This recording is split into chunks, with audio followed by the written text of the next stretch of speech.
Blue Exorcist isn't your average anime, and what really sets it apart is its pacing.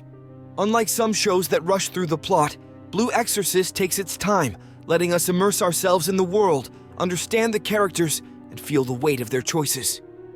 Rin Okumura is always picking fights with delinquents, unlike his more studious younger twin brother, Yukio Okumura. He's surprisingly hired for a part-time job, but gets fired after he encounters a hobgoblin that wreaks havoc in the store. The next day, he encounters a demon that causes his dormant demonic powers to awaken. His guardian, Shiro Fujimoto, saves Rin and reveals that he is the son of Satan born from a human. Demons break into the monastery, targeting Rin. When Rin calls Shiro unworthy as a father, Shiro's hurt emotional state causes him to let his guard down and be possessed by Satan. Shiro gains control at the last moment and sacrifices himself to protect Rin. Upon seeing this, Rin fights back by unlocking his demonic powers with Kurikara, the sacred sword in which his powers are sealed. At Shiro's funeral, Rin meets Mephistopheles, who agrees with his wish to become an exorcist to defeat Satan. Rin is enrolled at True Cross Academy's Exorcist Cram School by Mephisto, the Academy's chairman. He is shocked to learn that Yukio is one of his teachers, having already been a prodigiously graduated exorcist. Yukio had always been aware that Rin was a demon. Rin demands to know why Yukio kept this a secret, and Yukio says he blames Rin for Shiro's death. After Rin protects Yukio from a hobgoblin, Yukio recalls Shiro telling him to protect his brother, which motivated him to become an exorcist. At the Academy's exorcist shop, Rin meets the shopkeeper's daughter, Shimi Moriyama. Yukio examines Shimi's legs, afflicted by a demon that dwells in Shimi's garden. That night, the demon transforms into a flower and merges with Shimi, prompting the twins to work together to destroy the demon. Inspired by their bravery, Shimi enrolls in the academy. Rin's disregard for classes brings forth the anger of his classmate Ryuji Suguro, who is smart and studious despite his delinquent appearance. During physical education class, Rin learns from classmates Konekomaru Miwa and Renzo Shima that Ryuji's goal is also to defeat Satan, wanting to restore his temple back to its former glory.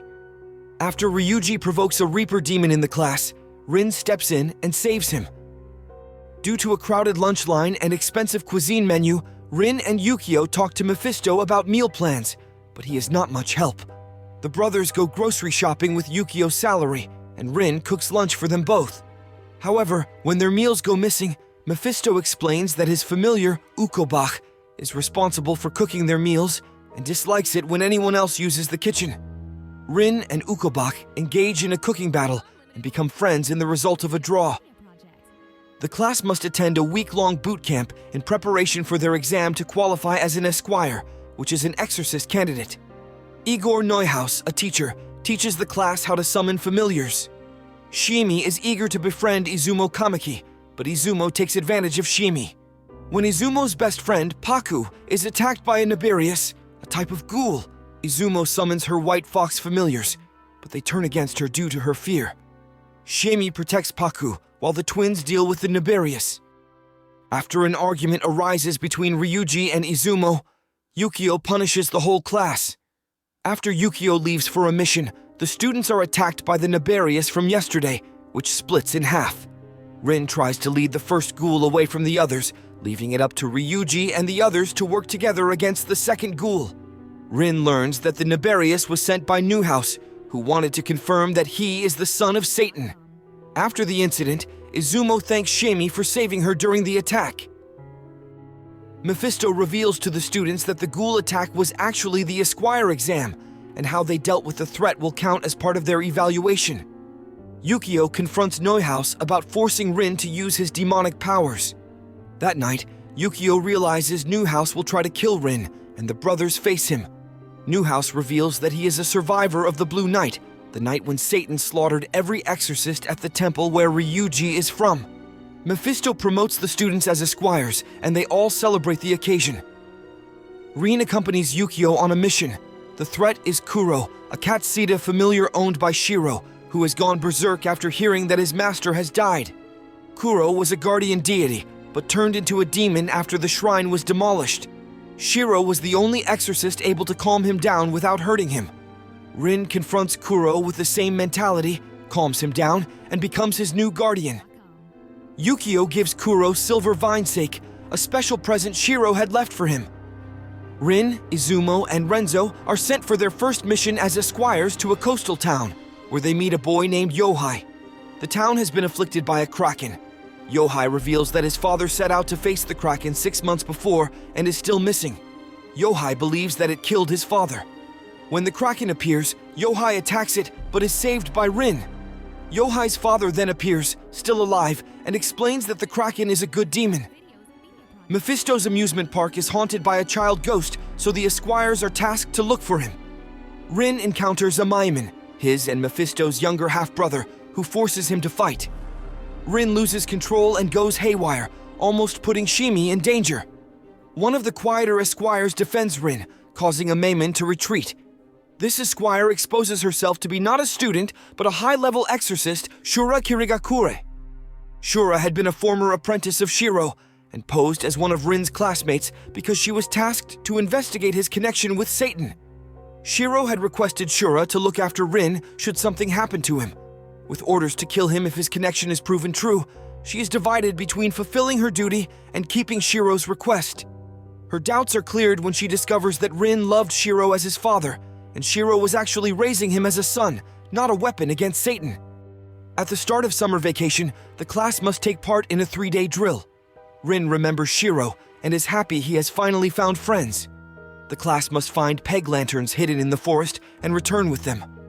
Rin, Shimi, Ryuji, Renzo, and Konekomaru find one of the peg lanterns, a demon that consumes living things, and work together to transport it across a bridge. The plan goes awry when Rin accidentally destroys the bridge and awakens a Chuchi, an insect demon. Ryuji saves Rin from the Chuchi, displaying a strong friendship between them. The students return to camp, which is attacked by Amaimon and his behemoth familiar. Amaimon forces Rin to fight again, and Ryuji, Konekomaru, and Renzo try to help but are defeated. Having no other way to protect his friends, Rin is forced to reveal his secret. He easily overpowers Amaimon, but quickly loses control and goes on a rampage, cracking Kurikara in the process. Arthur August Angel, the Paladin, captures Rin and brings him before the Vatican, where Mephisto is placed on trial for treason. Rin's friends offer their help, except for Konekomaru, who is too afraid. The group travels to a temple in Kyoto to fix Rin's cracked sword, where Yukio and Ryuji are plunged into doubt by Mara, the statue demons, that tell them to kill Rin. At the Vatican, Mephisto states that his reason for keeping Rin alive is to have him defeat Satan. The trial is interrupted by an enraged Amaimon, eager to beat Rin. The Grigori accepts Mephisto's bet, which is whether Rin will come to defeat Satan or join him. Rin defeats Amaimon once more, and the Grigori gives him 6 months to pass the exorcist exam. Rin's friends now have mixed feelings about him after learning of his relationship with Satan. Shura gives Rin his first training assignment to learn to control his flames. Konekomaru is haunted by a Gufu, a crow demon that preys on his fear of Rin. Izumo and Rin are then attacked by that same demon. The Gufu has possessed Konekomaru to convince him to kill Rin. Knowing Konekomaru is possessed, Rin attacks him, going for the Gufu. But this creates a misunderstanding with his friends. Shura locates a portal to an abandoned laboratory in a forest. Ryuji witnesses Konekomaru succumbing to the Gufu. Rin slays the Gufu and saves his life. Ashamed of causing so much trouble, Konekomaru decides to leave the academy, but Rin convinces him to stay, which helps him reconcile with the others. The esquires decide to throw a surprise birthday party for Izumo. However, Izumo finds out and says that the party should also be dedicated to those whose birthdays have already passed. The friends then include those whose birthdays are yet to come. In the end, the party becomes a celebration to everyone's birthdays and friendship. Yukio confides to Shimi that he does not really know his and Rin's true birthday because Shiro told them it was December 27th, but that was the day he met them orphaned. Yukio then receives a call for help, revealing their monastery has been attacked. The brothers discover that their monastery was attacked by a masked man whose objective is to kill Satan's relatives. Yukio tranquilizes Rin to keep him from going after the man, upsetting Shura, who feels the move was unlike him. She motivates Rin to control his flames. Ryuji, Konekomaru, and Renzo are held hostage by the masked man, and Mephisto is arrested by Arthur for unauthorized biological research. Rin manages to control his flames, saving his friends. The culprit flees, and Shura realizes that it is a woman who is Neuhaus's wife. Yukio meets Ernst Frederick Egan, who claims to be his grandfather, and reveals the truth about his mother, Yuri Egan, who was killed by the Vatican. Rin and Shura learn that Neuhaus's wife, Michelle Neuhaus, is dead and is now a reanimated corpse possessed by a spider demon. Michelle is now in Shimi's garden. Arthur comes to slay her, but when Rin risks his life for her, Michelle realizes he is good and dies protecting him. Ernst takes over the True Cross Order, appointing Yukio as the new paladin. Armed with special weapons, the Esquires take part in a widespread crusade to destroy all demons, even the good ones. They start questioning the True Cross Order's actions. Yukio is doing it because Ernst claimed it will help destroy Gehenna, the demon world, meaning both Yukio and Rin would be human again. Rin is arrested as Ernst plans to use him as a living sacrifice to open the Gehenna Gate. Yukio attempts to intervene, but once their friends reach them, they find that Yukio had demonic powers, which he did not know he had, have also awakened. Ernst opens the Gehenna Gate so he can destroy Gehenna. When Yukio's blood mixes with that of Rin, it awakens his demonic powers. Satan shows Yuri's past to Yukio. She was an exorcist who let him possess her so he could experience Asaya, the human world, as a human and became pregnant with the twins. Enraged, Ernst ordered her dead. Satan unintentionally caused the Blue Knight to free Yuri, who gave birth before dying. Mephisto and Shiro were sent to kill her children, but Shiro was unable to do it, adopting them instead. In the present, Satan possesses Yukio. Rin and his friends are defeated by Satan and flee as Satan begins destroying the town. While the other Esquires help evacuate the academy, Rin manages to get his brother to regain consciousness, though Satan's possession causes him to shoot Rin. The shock from shooting his brother, the only family he has left, causes Yukio to break through and finally expel Satan from his body, and the brothers reconcile.